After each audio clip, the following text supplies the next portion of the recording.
अरे नव्या का उस पर से कंट्रोल खत्म हो गया था। कार धीरे धीरे खाई की तरफ बढ़ रही थी। तभी राशि ने स्टीयरिंग अपने हाथ में लिया और कार को खाई में गिरने से बचा लिया, मगर कार सामने एक पेड़ से जाकर टकरा गई थी। इसलिए कह रहा था लड़कियां अच्छी ड्राइवर नहीं होती, मगर तुम मेरी बात ही नहीं सुन रही थी। ज्यादा मत बोलो, शायद तुम भूल रहे हो कार को मैंने ही खाई में गिरने से बचाया है। तीनों बातें कर ही रहे थे कि अचानक पेड़ पर से एक साया लटक कर कार के सामने आ गया। हेलो गाइस, एक बार फिर से स्वागत है आपका हमारे यूट्यूब चैनल में। तो आज की होने वाली है एक और वीडियो खतरनाक हॉरर स्टोरीज। तो आज की वीडियो चालू करते हैं और पहले करते हैं घर का लाइट बंद, तो फिर वीडियो शुरुआत करते हैं। तो लगा लिया हमने एयरफोन और लाइट भी कर दिया है बंद, तो अब वीडियो शुरुआत करते हैं। नव्या, देवांशु और राशि तीनों बचपन के दोस्त थे। तीनों ने साथ में ही कॉलेज कंप्लीट किया और अब जिंदगी के सफर में आगे बढ़ते हुए अलग अलग जॉब में जा रहे थे। कॉलेज के आखिरी दिन तीनों कैंटीन में बैठे बातें कर रहे थे। यार, बचपन से लेकर अभी तक साथ में रहे, आवाज दे रहा है मुझे। मगर अब हम तीनों को अलग होना पड़ेगा। काश कि जॉब भी हम लोगों की एक साथ लगती। हाँ यार, मुझे तो सोचकर ही रोना आ रहा है कि हम लोग अलग अलग हो जाएंगे। यार छोड़ो ये सेंटी बातें।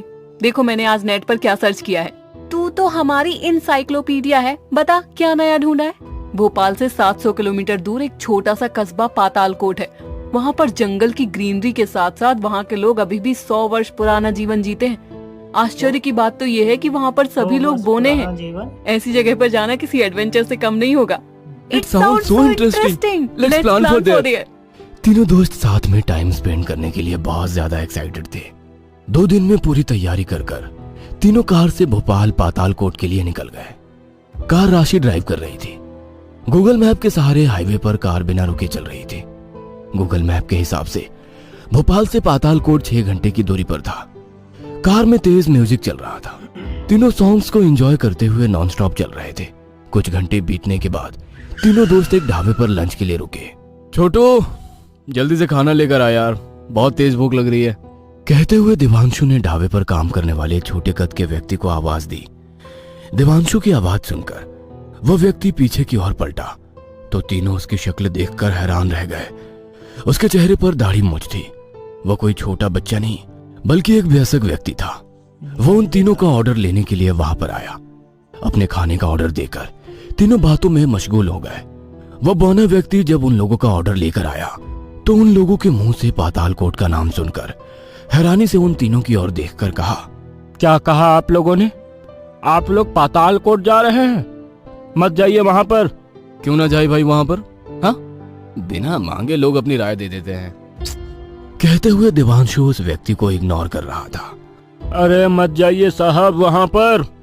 रास्ते में एक पिशाच का साया है जो पातालकोट का संरक्षक भी है। किसी अनजान को वहां दाखिल नहीं होने देता। आपको बड़ी जानकारी है उसके बारे में? होगी क्यों ना, आखिर वहाँ पर इन्हीं की तरह लोग रहते हैं ना, कहते हुए तीनों हंसने लगे। खाना खत्म कर तीनों पातालकोट के लिए निकल गए, मगर उन्होंने ध्यान नहीं दिया। गूगल मैप जो भोपाल से पातालकोट की दूरी 6 घंटे बता रहा था, अब वो दूरी बढ़कर 10 घंटे हो गई थी। अब कार नव्या चलाने लगी थी। तीनों कार से लगातार आगे बढ़ते जा रहे थे, मगर दूरी खत्म होने का नाम ही नहीं ले रही थी। गूगल मैप पर दूरी बढ़ती ही जा रही थी। यार, कब से कह रहा हूँ मुझे कार चलाने दो, मुझे कार चलाने दो, मगर तुम लोग मेरी बात सुन ही नहीं रहे हो। अरे हमें भोपाल से निकले हुए 7 घंटे हो गए हैं, मगर अभी तक हम लोग पातालकोट के आसपास भी नहीं पहुंचे हैं। तुम लोग गाड़ी चला रही हो या बैलगाड़ी? शट अप यार, कुछ भी बोल रहा है। तेरा नेट ठीक से काम नहीं कर रहा शायद। हम लोग रास्ता भटक गए हैं। हाँ यार, अभी कुछ देर पहले हाईवे पर काफी गाड़ियाँ क्रॉस हो रही थी, मगर तुमने भी नोटिस नहीं किया पिछले 1 घंटे में हमें एक भी कार क्रॉस नहीं हुई है। ऐसा कैसे हो सकता है? कहीं हम सच में तो रास्ता नहीं भटक गए? तुम लोग कार चला रहे हो मगर रास्ते पर ध्यान मेरा है। देखो माइलस्टोन लगा है, पातालकोट 40 किलोमीटर दूर है। हम लोग आधे घंटे में पहुंच जाएंगे। माइलस्टोन का एरो सीधे बता रहा है और गूगल मैप भी सीधे ही बता रहा है। हम लोग सही रास्ते पर है, चुपचाप चलते चलो। देवांशु की बात सुनकर नव्या चुपचाप गाड़ी ड्राइव कर रही थी, मगर अब हाईवे खत्म होकर जंगल का कच्चा रास्ता शुरू हो गया था। शाम घिर आई थी और दूर दूर तक कोई भी नजर नहीं आ रहा था। जंगल से घिरी हुई सुनसान सड़क पर चलती हुई गाड़ी में अचानक से टायर फटने की आवाज आई और सीधी चलती हुई कार लहराने लगी। कार चला रही नव्या का उस पर से कंट्रोल खत्म हो गया था। कार धीरे धीरे खाई की तरफ बढ़ रही थी। तभी राशि ने स्टीयरिंग अपने हाथ में लिया और कार को खाई में गिरने से बचा लिया, मगर कार सामने एक पेड़ से जाकर टकरा गई थी। कार में बैठे तीनों दोस्त बाहर निकले तो देखा कार का टायर पंचर हो चुका था। कर दिया ना बेचारी कार का काम तमाम। इसलिए कह रहा था लड़कियां अच्छी ड्राइवर नहीं होती, मगर तुम मेरी बात ही नहीं सुन रही थी। ज्यादा मत बोलो, शायद तुम भूल रहे हो कार को मैंने ही खाई में गिरने से बचाया है। तीनों बातें कर ही रहे थे कि अचानक पेड़ पर से एक साया लटक कर कार के सामने आ गया। देवांशु अभी भी टायर को देख रहा था और नव्या उस खाई की गहराई को जहां कार गिरने से बच गई थी। उन लोगों की निगाह उस साए पर नहीं गई, मगर राशि ने उसे देख लिया था। एक पल को तो उसे लगा कि कोई जानवर बैठा है, मगर जब उसने ध्यान से देखा तो वो साया किसी इंसान का नहीं बल्कि एक अजीब सी आकृति वाले जीव का था, जो ना तो कोई पक्षी था और ना ही जानवर। उसका भयानक रूप देखकर राशि के गले से आवाज नहीं निकली। कुछ देर बाद उसने खुद को संयंत्र किया और नव्या को अपने हाथ के इशारों से उस साए को दिखाने लगी। नव्या ने उसके इशारे की ओर देखा तो वहां पर कोई नहीं था। क्या हुआ, क्या है वहां पर? राशि कुछ बोलती उससे पहले देवांशु बोल पड़ा। ओह सॉरी गाइस, एक गड़बड़ है। मेरे पास स्टेपनी नहीं है, हमें पैदल यहाँ से निकलना होगा। शायद आसपास कोई गांव पहुंचकर हमें मदद मिल जाए। शिट यार, ये क्या बोल रहा है? और कोई चॉइस नहीं है, जिसके पहले की रात ज्यादा हो जाए हमें पगडंडी के रास्ते से आगे बढ़ना होगा। कहते हुए उसने नव्या का हाथ पकड़ लिया और तीनों साथ में पगडंडी पर आगे बढ़ रहे थे, मगर राशि की निगाहें अभी भी उसी पेड़ पर थी। अचानक राशि को फिर से वही साया पेड़ पर लटका हुआ नजर आया। उसकी धड़कन बढ़ गई थी और चेहरे पर पसीना झलक गया था। वह डर के कारण बहुत थर-थर कांप रही थी। नव्या ने उसका हाथ पकड़ रखा था, इसलिए उसे उसके हाथ के वाइब्रेशन फील हुए। उसने राशि की ओर देखा तो उसके चेहरे का पसीना देख वो भी हैरान हो गई। क्या सोच रही हो तुम जो इतना परेशान हो गई? राशि ने दोबारा उस पेड़ की तरफ देखा तो वहां पर कोई नजर नहीं आया। राशि को अब लग रहा था कि वो उसके मन का वहम होगा। वो उन लोगों के साथ धीरे धीरे आगे बढ़ने लगी। कुछ दूर जाने पर ही अचानक तेज हवाएं चलने लगी और आसमान में काले बादल घेर आए थे। हल्की हल्की बूंदाबूंदी शुरू हो गई। बारिश से बचने के लिए वो लोग चारों ओर देखने लगे। तभी उन लोगों को एक टूटा फूटा पुराना सा घर नजर आया। इसे कहते हैं जाना था जापान, पहुंच गए चीन। हम लोग आज शायद पातालकोट नहीं पहुंच पाएंगे। आज रात उस घर में रुक जाते हैं। मगर ये तो पूरा टूटा फूटा घर है, यहाँ कैसे रुक सकते हैं?